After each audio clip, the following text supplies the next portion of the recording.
Metro.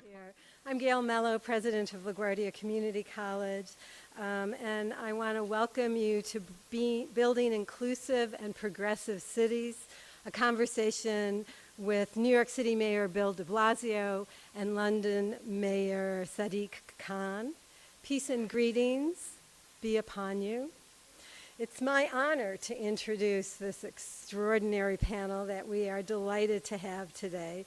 And one of the things that they let a college president do is give 2 minutes about the college, so I'm going to start there. LaGuardia Community College serves about 55,000 students here in New York City. They come from 110 different language groups. They come from 160 different countries. We are really, I think, an emblem of New York City, where people from around the world live and work to both heal divisions and to create peace and understanding through civility and democracy. So there's probably no more fitting place for this conversation to take place. Many of our students, probably thousands of our students, are Muslim. They're from every country where there is a Muslim majority, including Bangladesh, Pakistan, Egypt, and other Muslim majority communities, but many are American-born. And the photos that you passed on the way in were from a year-long Doris Duke Foundation funded humanities activity called Beyond Sacred, Voices of Muslim Identity. From that, our students created a play talking about what it's like to be Muslim in New York City, basically post 9/11, at a time of increasing Islamophobia in our city. That has been performed around the world, and actually, no, that's hyperbolic. It's been performed around New York City. If anyone's here from another country, I'd be happy to go. We're actually this weekend at the University of North Carolina. We're going to be in New York at WNYC's Green Space. We just held the Queen's Unity Iftar on campus, so that the Muslim students and the Muslim community have been very much a part of LaGuardia. I will say, though, that my experience of the Muslim students as leaders has been particularly important, and I was here as president the day after September 11th, after the terrorists went into the World Trade Center. My Muslim students came to me and they said, President Mello, we want to hold a forum because we do not believe people understand about Islam. That took courage, and it is that kind of courage and leadership that we believe is baked into the fabric of LaGuardia Community College, of New York City, and particularly of the leadership of New York. Last night I was about 2 blocks away from an explosion on 23rd Street, and as I heard the helicopters overhead, which I saw the first plane go into the World Trade Center, so it brings up those same feelings, and all I could think of was, thank goodness, I am so thankful that we have a man of integrity and leadership at the head of New York City, Mayor de Blasio. So Mayor, thank you. Mayor de Blasio had a historic victory in 2013 after 5 terms of Republican and independent leadership. He has brought sweeping changes to education, to policing, to housing, and I think in particular because he understands that there is a tale of 2 cities, and it is by healing that, and of course I'm a college president, so I'm going to say I'm particularly interested that he heals it through education, through knowledge, through understanding, through funding LaGuardia and places like the University of New York, that he understands that by building an educated citizenry and creating a middle class, we create opportunity for this city and for the world. And in some ways, to have the Right Honorable Sadiq Khan, the mayor, the first Muslim mayor of London, is particularly exciting to me. Mayor Khan like many of our students, was not born of wealthy parents. He was born of parents who were working class Bangladeshi parents. I'm sorry, did I say that wrong? I did. Pakistani parents. And he made his way up through education to become a human rights lawyer. According to a BBC article about his mayoral win, they said Sadiq Khan's life to date has been characterized by beating the odds. And I think that's really what LaGuardia Community College is about, what New York City is about, and what this historic conversation is about. Because Mayor Khan really lives his faith, and he says in part he lives it through living the principle that Muhammad has said, that if one sees something wrong, one has a duty to try and change it. And I think that is both the extraordinary power and integrity of both of the mayors who we have with us. Our moderator today is Dr. Dalia Fahman, who is an Egyptian-American expert in Middle East politics and an assistant professor of political science at Long Island University in Brooklyn and a senior fellow at the Center for Global Policy. It is my honor and deep privilege to invite to the stage Mayors de Blasio, Khan, and Dr. Fahmed.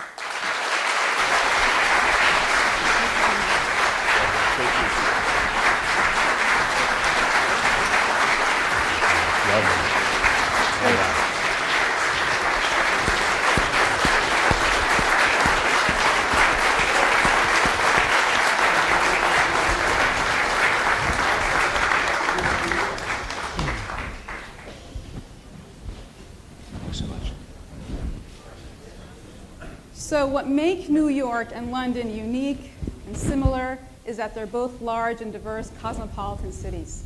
They're both cities that symbolize possibility, success, and inclusivity. And yet today, they're both cities facing security threats. And we saw this most recently last night in Chelsea.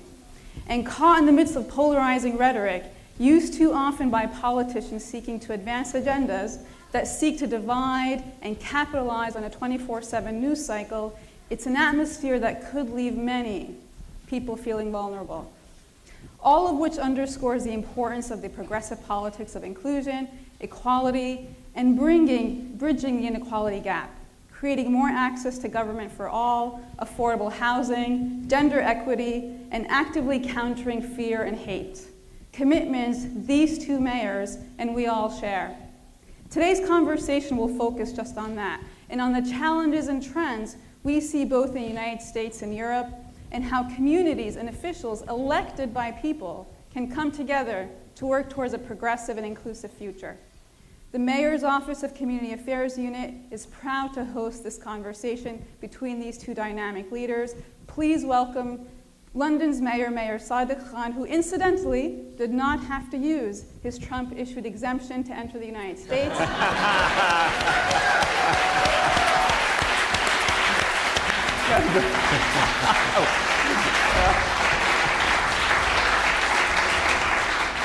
and our own mayor, the mayor of the greatest city, New York, Bill de Blasio.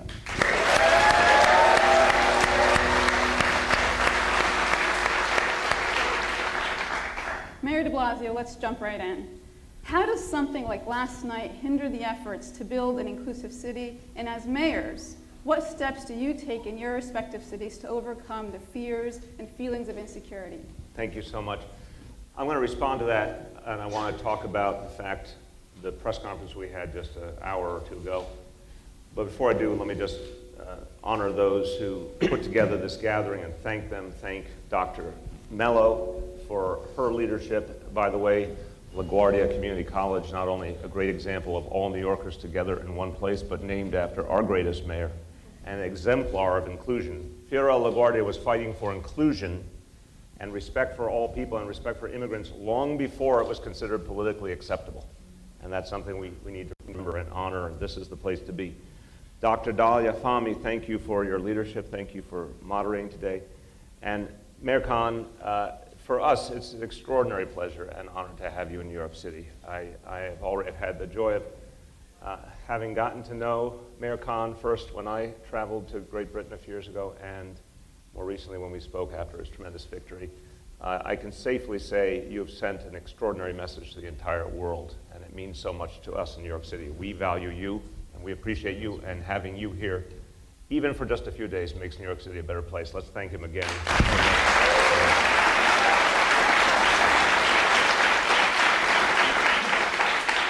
We are also joined by the Speaker of the New York City Council, a great progressive leader, Melissa Mark Viverito. We thank her for her presence. We are joined as well by the only Muslim member of the New York City Council and a great partner in so much of the work we do, Danique Miller. Thank you. Finally, somewhere in this audience is my senior advisor who works with the Muslim community, has done extraordinary work already bonding our city government and the community deeply. Sarah Saeed, thank you for your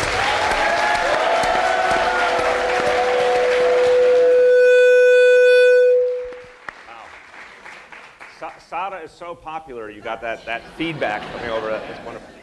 So, our new police commissioner, literally, yesterday was his first full day on the job, Jimmy O'Neill, said something today that was so important, and I think it really helps us to think about this moment.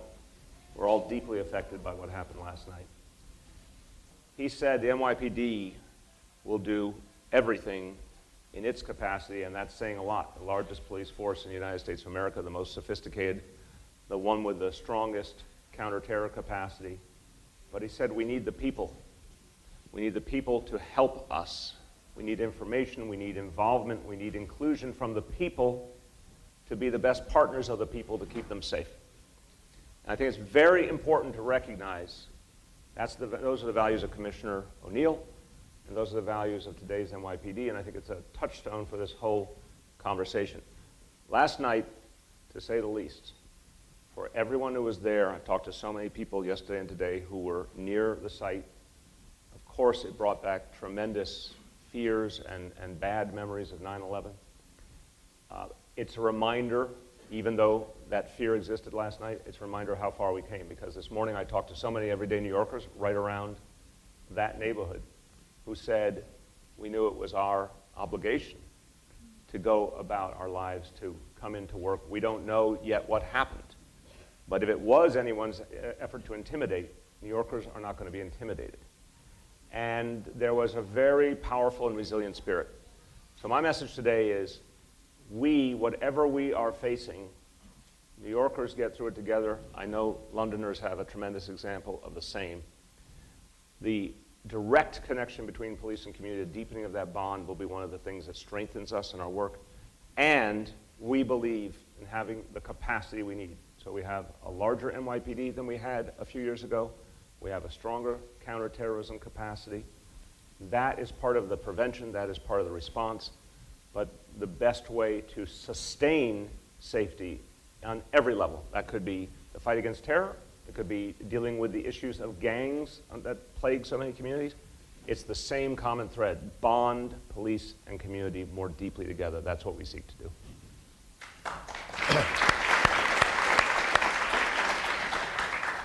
Well, can I say what a pleasure it is to be here? The crowds and the groups we've met are so brilliant. I want to take you back to London.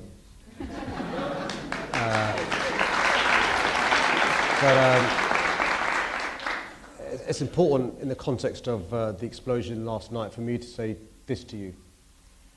London stands with New York. Londoners stand shoulder to shoulder with New Yorkers. And you know, there are some people who try and divide our communities and divide us from each other. But just look around this room. Just look around this room. We are the West. We are the West. And people who try to commit acts of terror, people who say things which they shouldn't be saying, say it's not compatible to be somebody with Western liberal values, say it's not compatible to be a mainstream Muslim. Those of you here who are proud Americans, proud New Yorkers, proud Muslims, every day we prove them wrong. And what's important?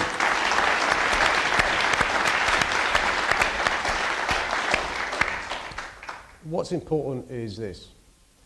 Leadership comes in a number of forms. There are those leaders who address people's concerns.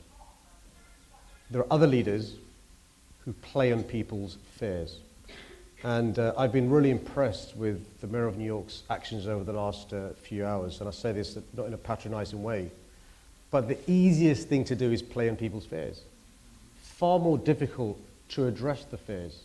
But for the grace of God, you, me, could be the victims of explosions or terrorist attacks. And I think leadership is crucial. And so it's a privilege and pleasure for me to be here in New York, the second greatest city in the world.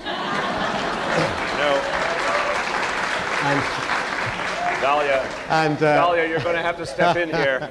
We were having such a unified moment. And can I just say this? You have in your mayor, and I hope London has in her mayor, two politicians who believe in building bridges rather than walls. Amen.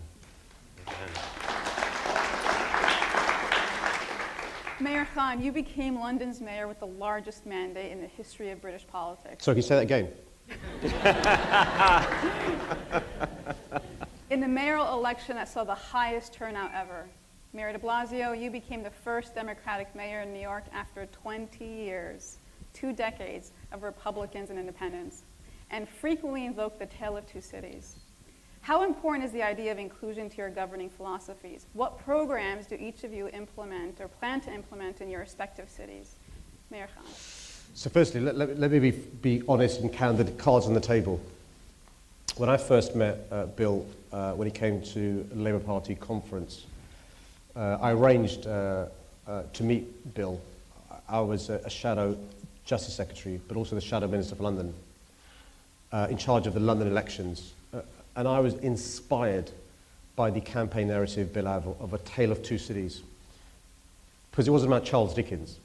It was about modern New York and modern London, where there are some people who do really, really, really well, and there are some people who are doing really, really badly. And he managed to articulate a mood and a feeling that New Yorkers felt, and I feel that Londoners felt and still feel.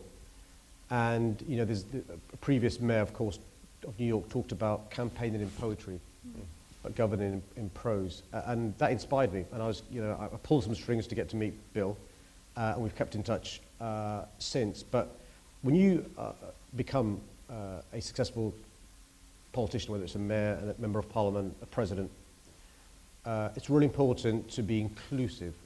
During my campaign, we had a strapline, which I genuinely believe in, which is a mayor for all Londoners. I always say this with humility, but to be frank, I'm not a Muslim mayor. I'm a mayor of Islamic faith. We have multiple layers of identity. I'm a proud Londoner, a proud Brit, a proud European, somebody who's proud of his Asian origin, somebody who's proud of his Pakistani heritage, somebody who's proud to be a Muslim. And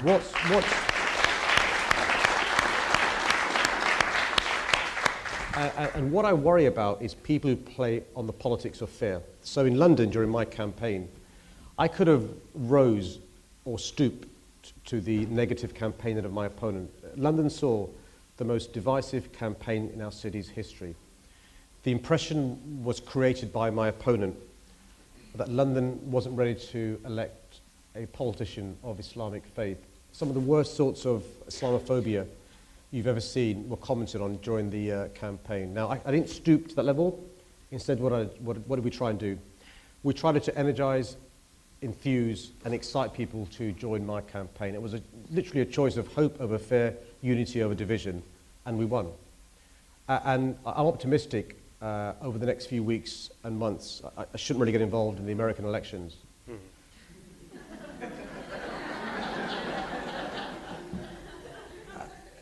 And I hope the best candidate wins, and I'm sure she will.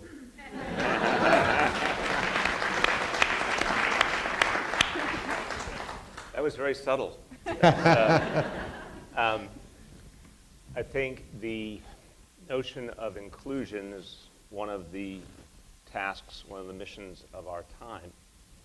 Because when we think about it, The Tale of Two Cities, yes, very gratefully stolen from your Charles Dickens, but that novel, and so many people have spoken to the concept ever since, talked about the contradiction between our stated values and our reality.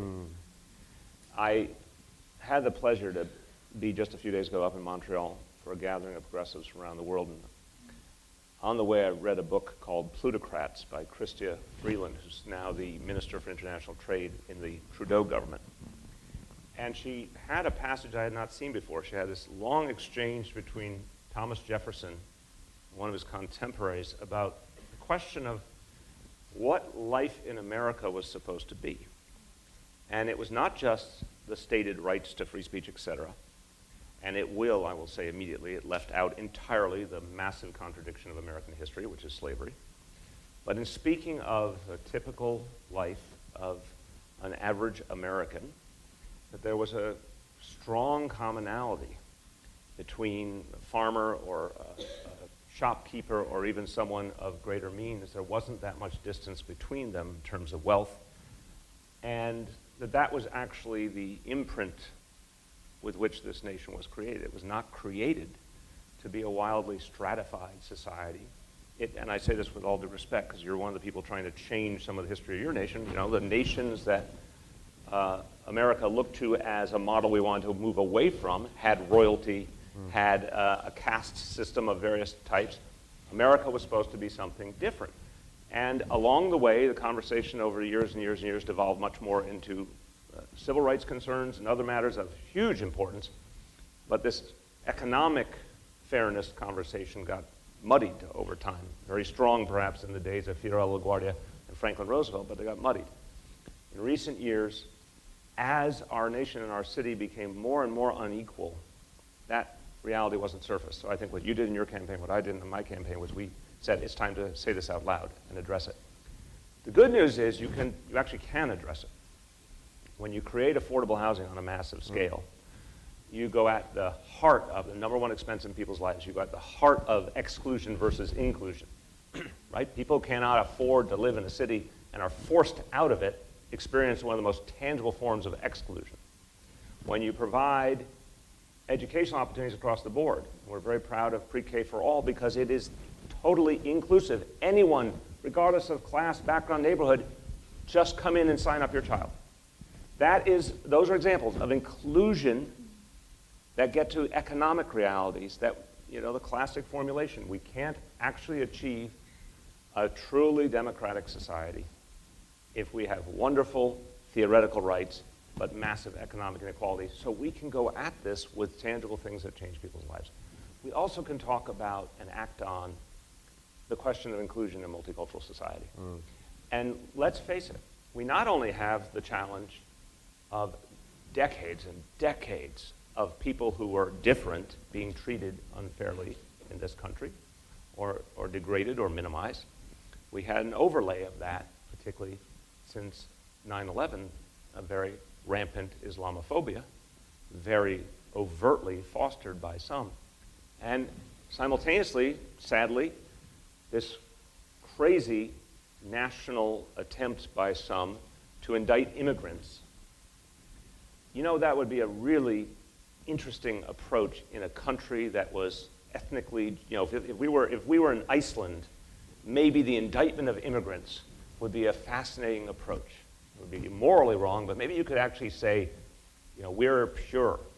This is a country that was based on immigration from its earliest moments and never stopped being based on immigration. Half the people who are attacking quote-unquote immigrants had immigrant grandparents or immigrant great-grandparents. I mean, this is backwards.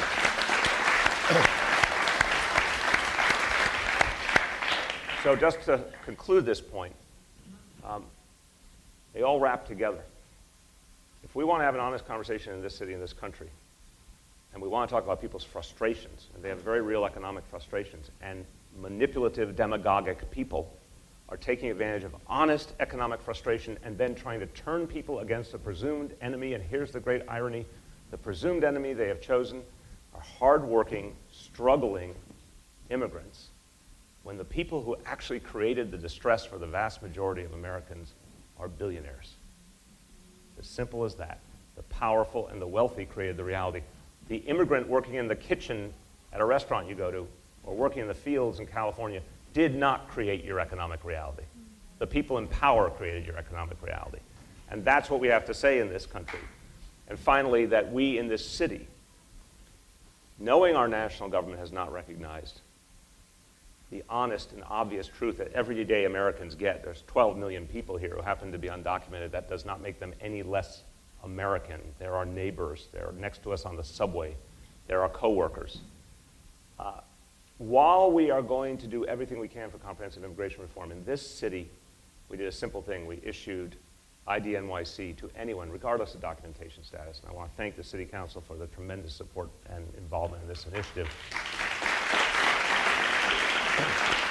And all we said was, it doesn't matter where you're from, it doesn't matter who you are, it doesn't matter whether you have one set of papers or another, or no papers. You're a New Yorker. You belong. We respect you. That is the kind of way forward for this city and for this country.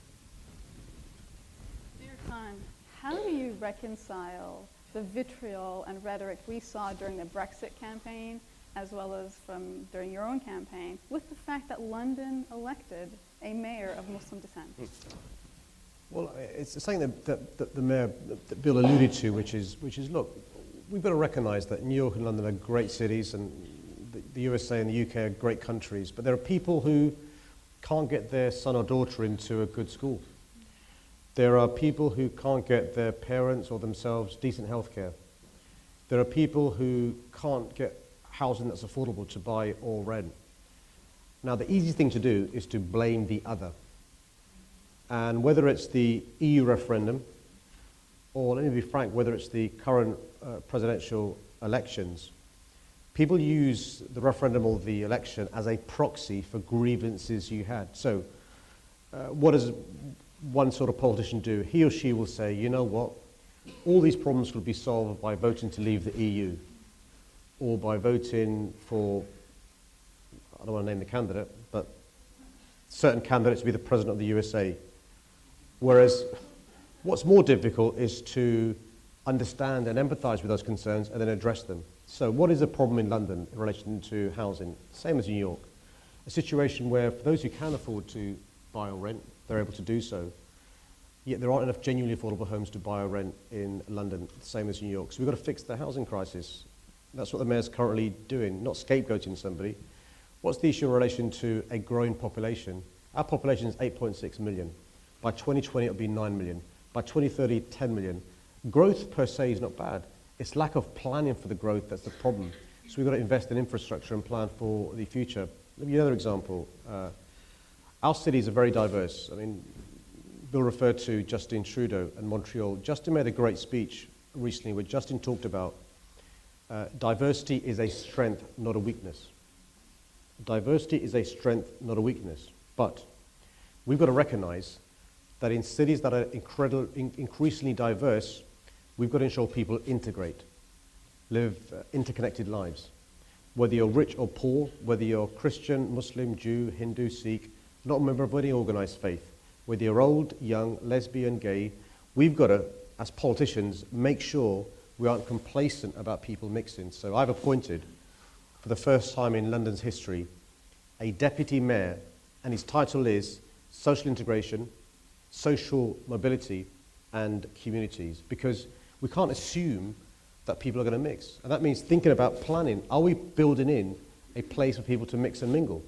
When it comes to housing, are we doing as Bill did, doing the brave thing of saying no more poor doors? Are we ensuring when it comes to schooling that there aren't mono-ethnic schools or schools where people don't mix from other schools? And so it's really important we do so. But you know, I'll tell you this, there are a number of choices we've got. In an ever more pluralistic world, globalization means, you know, we're getting smaller as a world. With more diversity, I say this genuinely, not just as a metaphor, because there are some people who say this literally, building walls doesn't work. You've got to build bridges. Because unless we know each other, what's the alternative? And you know, one of the things that I was really impressed by over the last 18 hours with Bill's response to the explosion is you need cool, calm heads. Because I tell you what happened in the UK after we voted to leave the EU, there was a spike in race attacks. Mm-hmm. There was a spike in verbal abuse. Why? Because people think it was acceptable to behave in a certain way. Bad behavior was normalized. And I think, you know, whoever wins the election, and as I said to you, I hope the best candidate wins, and hopefully she will, we've got to make sure that she has got our support in picking up the pieces left by the campaign from the Republican candidate. Amen.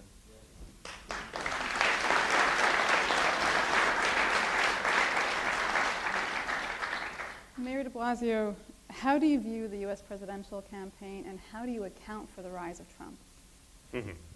That's an easy one. I do think, look, I view it as a moment where we're grappling with our contradictions. And much of the last year and a half has actually been healthy, and then there's another current that's been profoundly unhealthy. One other important analogy to Canada. Justin Trudeau is a product of the experience he had watching his father's leadership, Pierre Elliott Trudeau. What we have to remember there is Canada was a country intensely divided, English-speaking majority, French-speaking minority, divided in the most profound sense to the point of even violence. And we look back with appreciation to Pierre Trudeau from a French-speaking background as someone who rejected separatism and division and said this country has to find a way to a common future.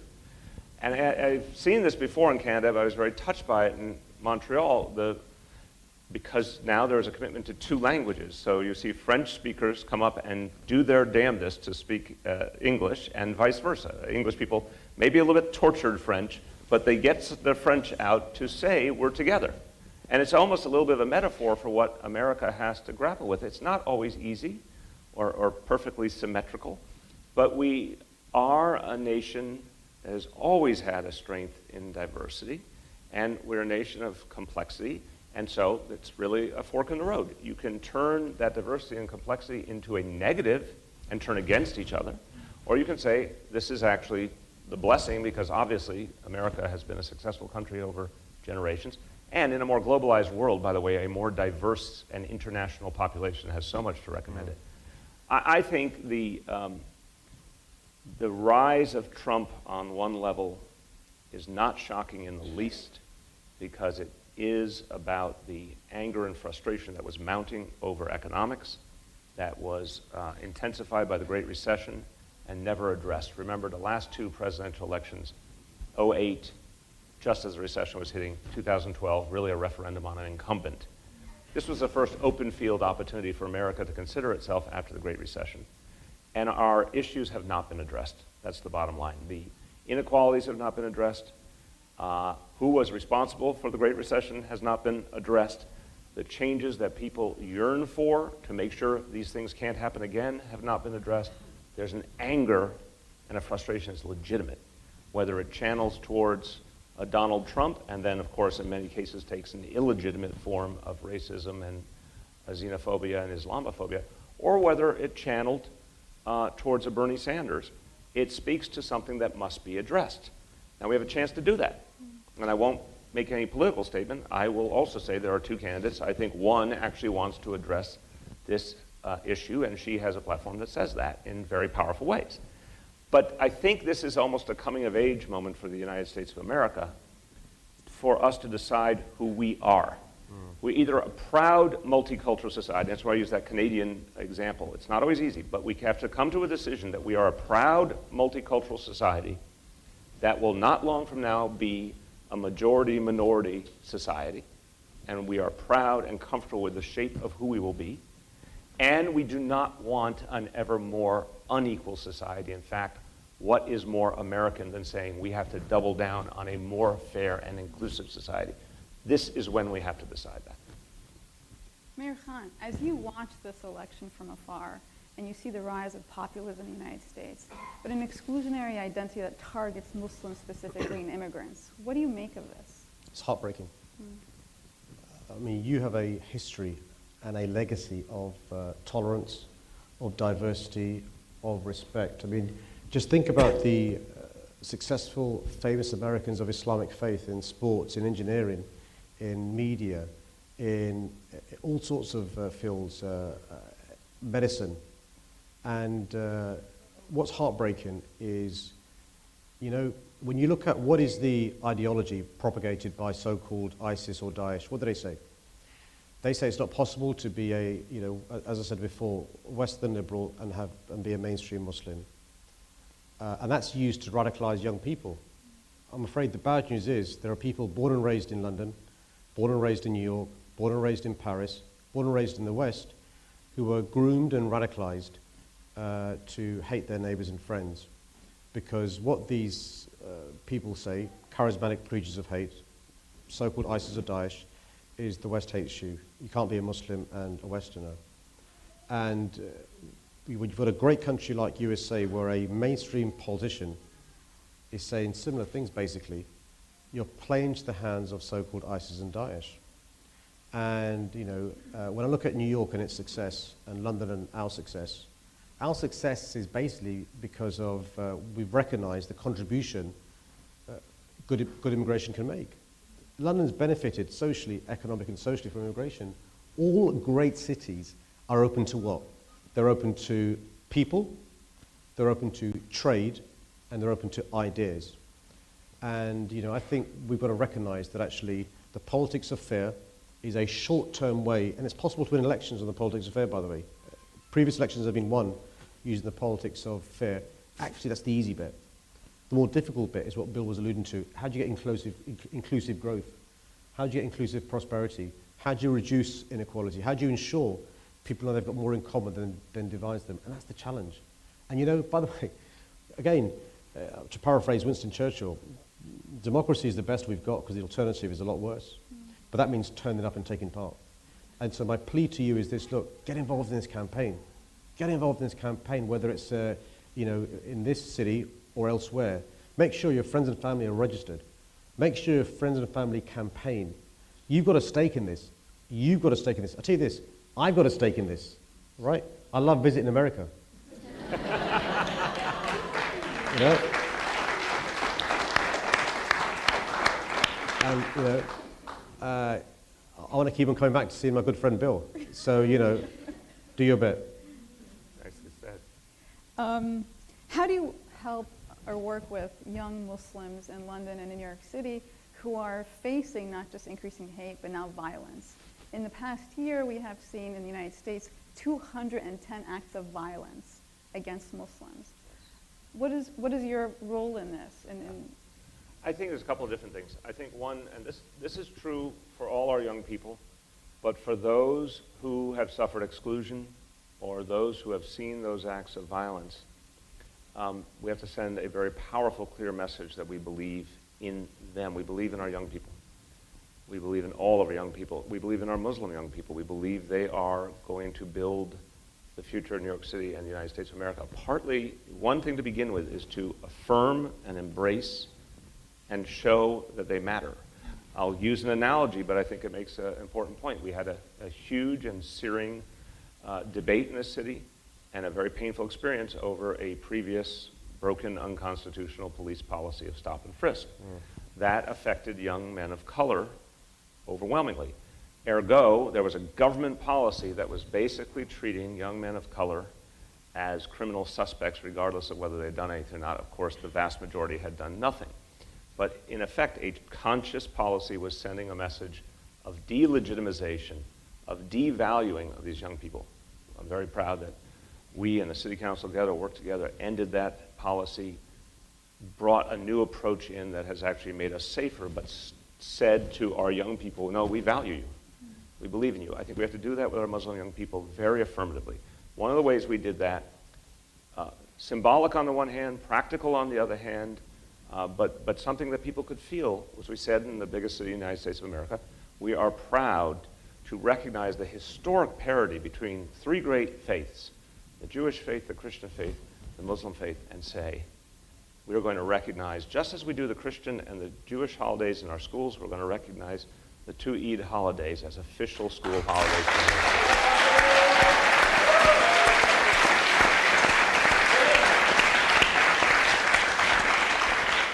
And besides the fact that it allows families to get together and that creates that parity, I think there's an obvious message to our young people.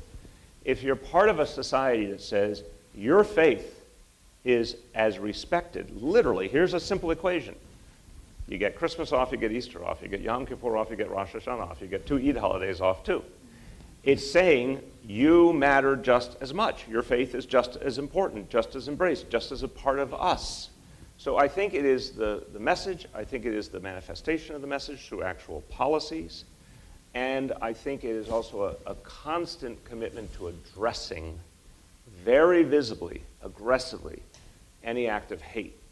So one of the things NYPD believes in, and I think this is a powerful statement, when we see an attack, not only do we pursue it, and upon determining it's a bias attack, we say that out loud, we pursue the perpetrator, we very, very, very frequently get the perpetrator, so we show consequence, we show follow through. But we also adjust the ways we protect. So we had some tragedies recently, and in the communities where they occurred in Queens, we added additional police presence to show the communities that they were going to be additionally protected, that they could know it was not just business as usual. We were going to send reinforcements to say, we have your back, we're a part of you. And Sadiq, I want you to know, I'd like to compete with you on only one level, only one level. I have 36,000 police officers. 900 are members of our Muslim society, of the NYPD. So, I have no idea whether you have more or less, but this is a good competition. Good. No, I like that. I mean, and I welcome it. It's really important. But I mean, the key thing for me is to give everyone a sense of belonging. You know, if you think about why people join gangs, or why people join certain groups, it's because they want a sense of belonging. And if people feel they don't belong because they're the victim of crime, the state doesn't act and respond, the police service doesn't look like them, elected politicians don't look like them, those in positions of power and influence don't look like them, it doesn't give them a sense of belonging. And so when I was elected the mayor, I said on my, you know, one of the first few things I said was, we will have a zero tolerance towards hate crime. And it's got to be a message that's not just me saying it, but the Commissioner of the Police, elected officials have got to say it loud and clear so that everyone knows we will take this seriously. Because for too long, you know, London's not perfect. There have been examples of minority communities treated badly by those in positions of power and influence, but also when they've been the victims of crime, those in positions of power and influence not addressing them seriously. And it's really important we address them seriously. And so our police service is the most representative of London it's ever been, but nowhere near good enough. We have 32,000 police officers. I was at a passing out parade on Friday, and we reached a few important milestones. More than 4,000 of our police officers are now black, Asian, minority ethnic, roughly speaking 13%, not good enough. More than 8,000 of our officers are now women, 26%, not good enough. And so, because we've got an important principle of policing by consent. Whether it's 32,000 or 36,000, they can't keep us safe by themselves. It's what Bill alluded to in relation to last night's explosion and what the Commissioner said. If we are their eyes and ears, if we give them the information, the intelligence, the cooperation they need, we can all work together to keep us safe. But if you are today stopped and frisked unfairly, or stopped and searched unfairly, if you today have a member of your family treated badly by the police, why would you tomorrow want to give information? Why would you tomorrow want to be a witness? Why would you tomorrow want to cooperate? So actually, it's in all of our interests, whether you're somebody who looks like Bill, someone who looks like me, it's in all of our interests to sort this out. And so this is really important, and this is about giving people a stake in our society and our country. But I'll tell you this, and I say this without any hesitation, and I'm sure it's the same for New York, you know, as the second greatest city in the world. Doing that. But as I'll tell you this, as a religious minority of Islamic faith, there is no other city in the world I'd want to live. And I include Muslim majority countries.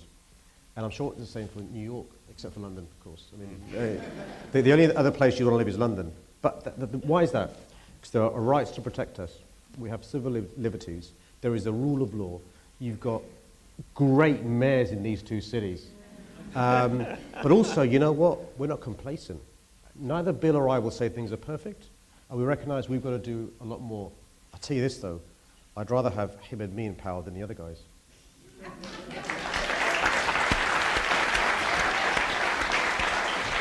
But one quick rejoinder, but I think very powerfully, and I give Sadiq tremendous credit.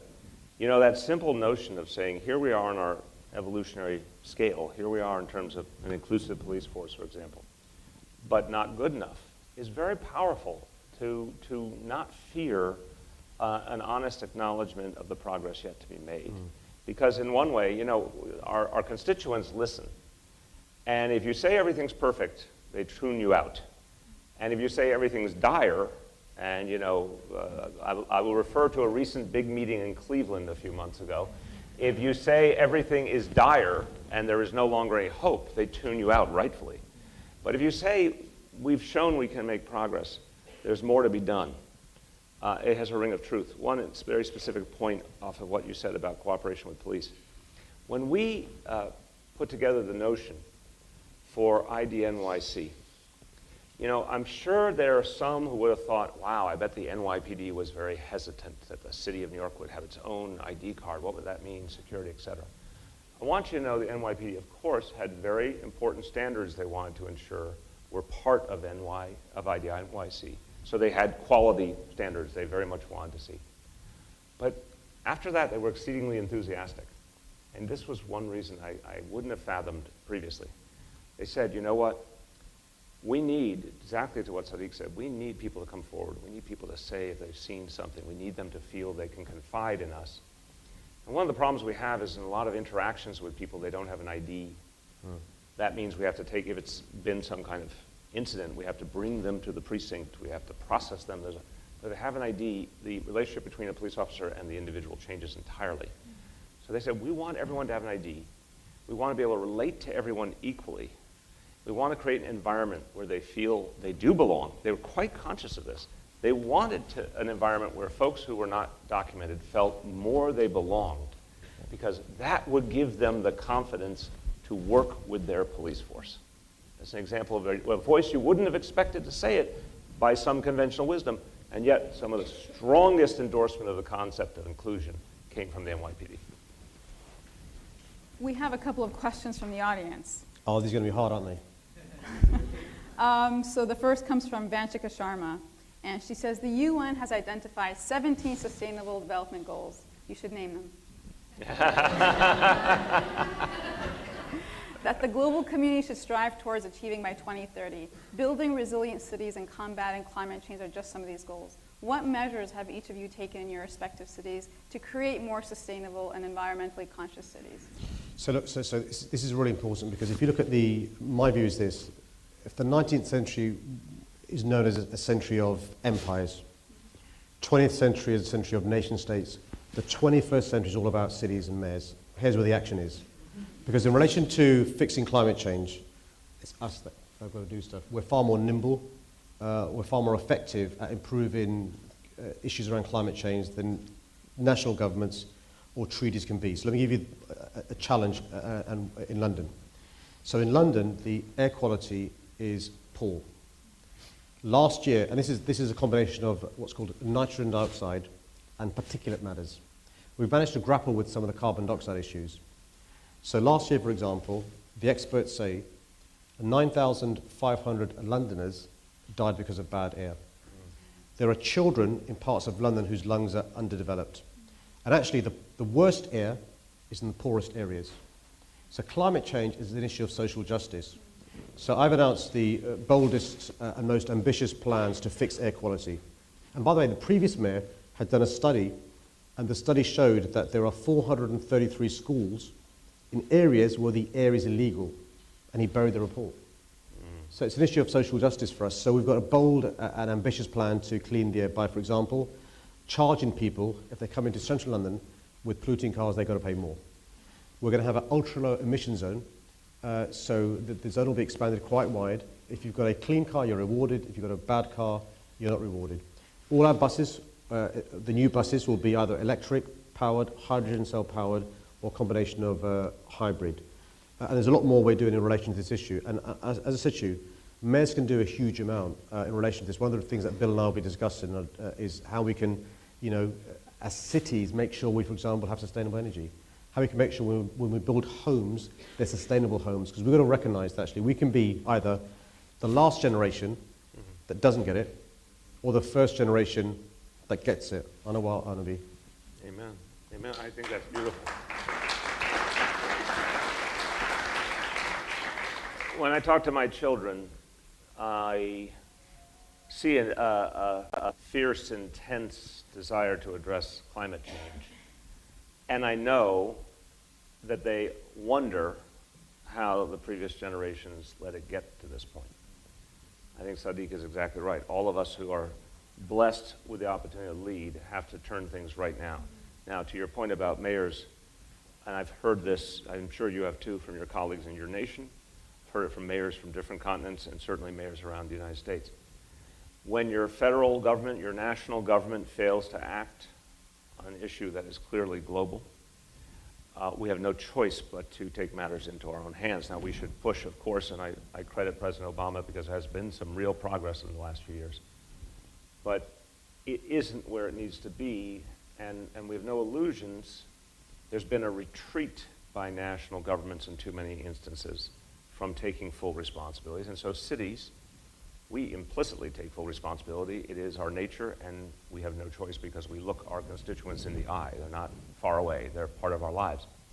So we too, I think what London's doing is exceptional, and we're following a similar path, setting the goal of 80% reduction of emissions by 2050, setting a goal that all of our municipal car fleet will be electric in the near term, a whole host of changes, trying to change everything about our consumer society in the sense of everything we throw away and all the emissions that come from moving our trash far away and going to a zero waste to landfill structure in this city by 2030. Also, one of the things that this country has to grapple with, I think some of the countries of Europe are farther ahead. The biggest river to cross here is to fully give ourselves over to renewable energy. And it's not that we don't know that solar and wind and hydro and geothermal work. We know they work, and we know that they are dominant energy sources in many parts of the world. It's that we have to break the back of the stranglehold that the fossil fuel industry has on this country. We have to change our culture, change our approach. Well, cities have a crucial role to play. We're using our ability to put solar, in particular, on our own buildings, but we're also going to start using our purchasing power.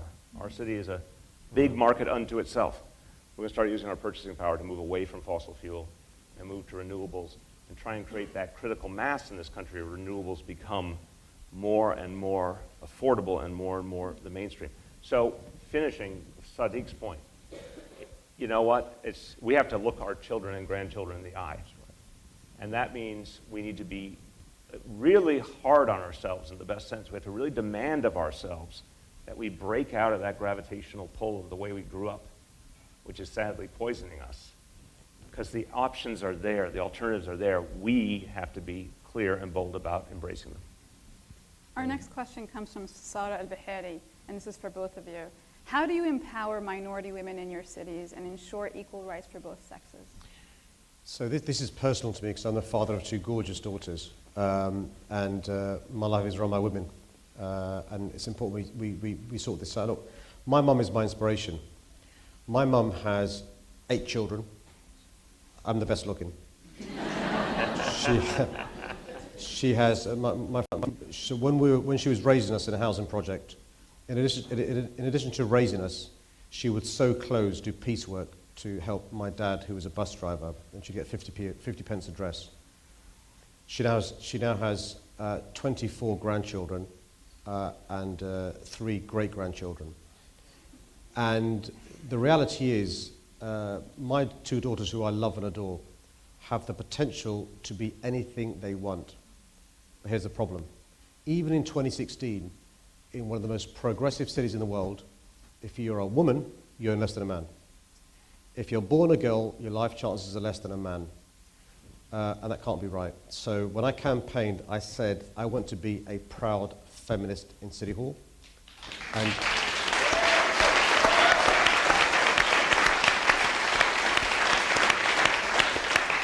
And I am a proud feminist in City Hall. So I've published for the first time in London's history City Hall's gender pay audit. Now, the national pay dividend between men and women is 19%. London is 11%. City Hall is still about 5%, not good enough. In the UK, from November the 11th until December 31st, that period, women are basically working for free because of the gender pay gap. I saw when Justin Trudeau became the Prime Minister in Canada last year, he made half his cabinet women. And when he was asked why, he said it's 2015. Well, this year I became the mayor, and not half, more than half my deputy mayors are women. And you know, it's absolutely crucial. And by the way, when I speak to the private sector, they now accept there's a business case and an economic case to make sure they fulfill the potential of everyone, boy, girl, men, women. And so mayors can do a huge amount through the pulpit of City Hall, through the powers and levers we've got, procurement, powers, but also persuasion. And you matter, because you can put pressure bottom up, pressure to things, companies you buy things off, pressure on companies you do work with and tender with and stuff. Because, you know, I made this point to you about there was no other city in the world I'd rather be as a minority. There is no other city in the world I'd want to raise my daughters than in London. But we're still not perfect. We want to do much, much more. Amen. Amen. Well, what I took from that very intelligent and complete answer is that we are applauding the wrong person. We love him, but let's give a round of applause for his mom.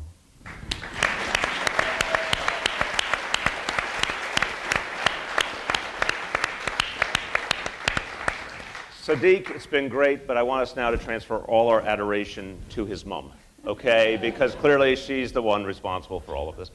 But, so I have a similar reality that the strongest lessons and the strongest reasons why we do the things we do start at home. And they should start at home and in our families and our personal experience.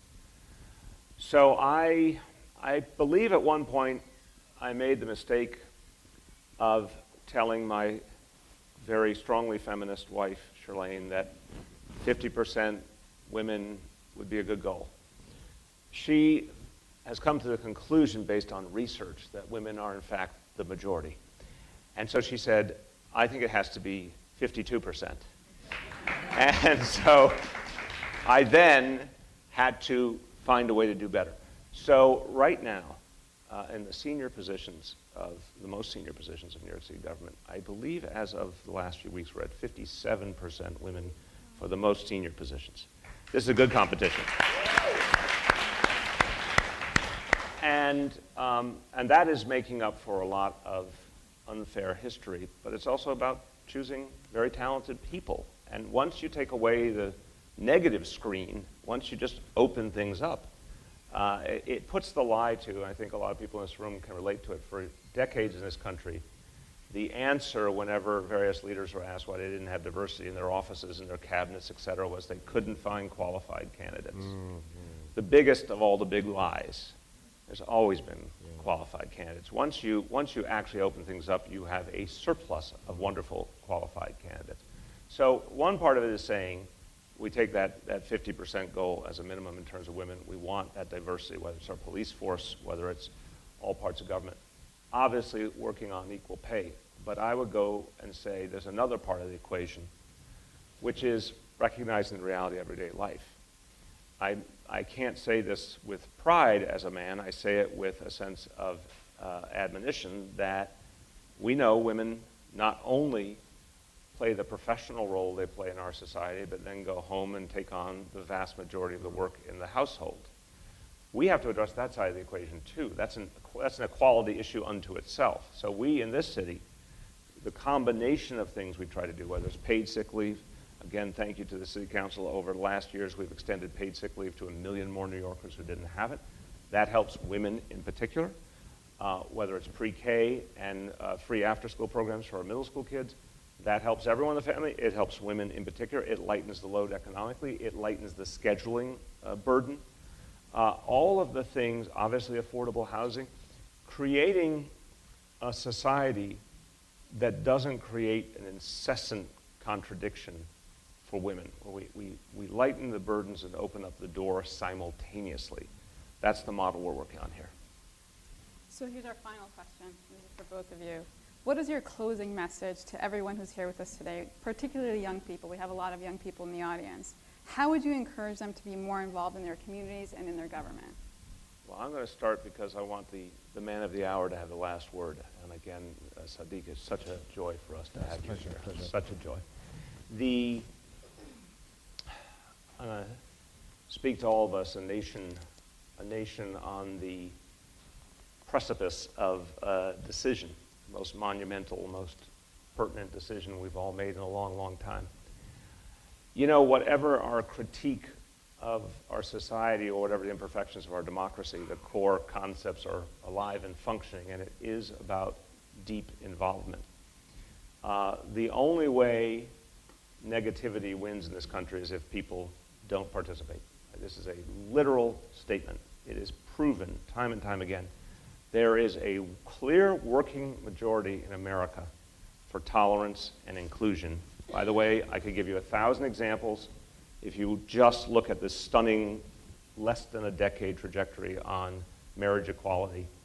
That should give you all the proof you need in the world, but I could give you many other examples as well. This is a country increasingly on a pathway to inclusion, tolerance, understanding. This is a country that absolutely wants to address income inequality. That has been proven beyond a shadow of a doubt. This is a country that does not like the pernicious influence of wealth and power on our political system. It's clear. It's been ratified. It's been proven. There's only one question left. Who shows up? Who actually participates? And despite the efforts of some to exclude many Americans from participating in the style that we used to see decades ago, still and all, in the vast majority of circumstances, the road to participation is open. Sadiq said earlier, you have to register, you have to get involved, you have to vote, you have to make everyone else you know vote. By the way, I'll add one more. And I say this to everyone in the room, including so many people, young and proud Muslims. You have to do something that a spunky young man in London decided to do, and take a chance and run for office. Yeah.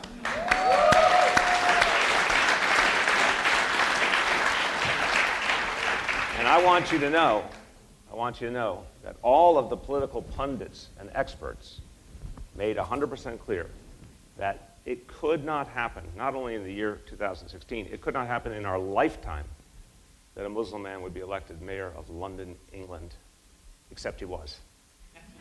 So that's why you have to be involved. Thanks. No, it's been an absolute pleasure being here with Bill and Dahlia today. I'm really sorry there wasn't more time. I'll leave you with a few things. Firstly, you live in a great city. I mean, honestly... Greatest in the world. You know, if I look up over my shoulder, I can see you there. But you know, you're blessed. You're blessed. You live in a great, great city. And I'd say this, look, you can be black, you can be white. You can be Muslim, Christian, Hindu, Jew, Buddhist, or don't member of an organized faith. You can be gay, lesbian. You can be rich, poor. You can be who you are and not simply be tolerated, but respected, embraced, and celebrated. Now, I think with that blessing comes a responsibility. Because you've got to look your children in the eye, or your brothers and sisters younger than you, and say, what am I doing for the next generation? What am I doing to take advantage of this blessing? And you know, I tell you this, the last 120 days when I've been the Mayor of London, I know many of you love your jobs, and I said this to Bill before, I think we're blessed as having great jobs. Why? Because we love our cities. Our cities made us. Our cities made us who we are. But you know, what motivates Bill and I is what do we do to ensure the next generation of New Yorkers and Londoners have the chances and the helping hand we did. So I'll leave you with this. Look, you know, Bill, myself, this chap called Barack Obama, many, many others, Hillary Clinton, you know, and others who are doing wonderful things. I've been reading about some of the engineers and scientists and sports people in America or minority communities doing amazing things. You know, I was reading up on one of the founding fathers, Thomas Jefferson, when he was campaigning in Virginia, was telling people about the rights of Jews and Muslims and minority communities. That's your history. That's your legacy. That's the blessing, either being born here or coming here from another part of the country or another part of the world. And look, I'm learning all the time in this job. One of the things about being the mayor of a city is you never stop learning. I've enjoyed today. I, by the way, pitched at the Mets. You did? Wow. I'm impressed. And I tell you what, if you don't see it, I was pretty good. They could use you right now. But listen, listen. They're not doing badly against the Twins. We're doing okay. But look, but it's the reason why it's been great is the generosity of New Yorkers. You are a generous city. You're a generous people. And one of the things I'm here is to say to you, particularly after the Brexit vote, the EU referendum vote, the three most important words I can say, which is London is open. We're a city that's always been open to talent, to innovators, to business, to friendship. The city with which New York has the largest foreign direct investment is London. Hamilton's coming to London next year. That's how cool we are. And you know what? I just want to tell you this. I mean, I want to end how Bill ended, which is this. There's a great saying, which is decisions are taken by those who turn up. It was said by arguably the greatest politician of all time, President Jed Bartlett. Thank you very much.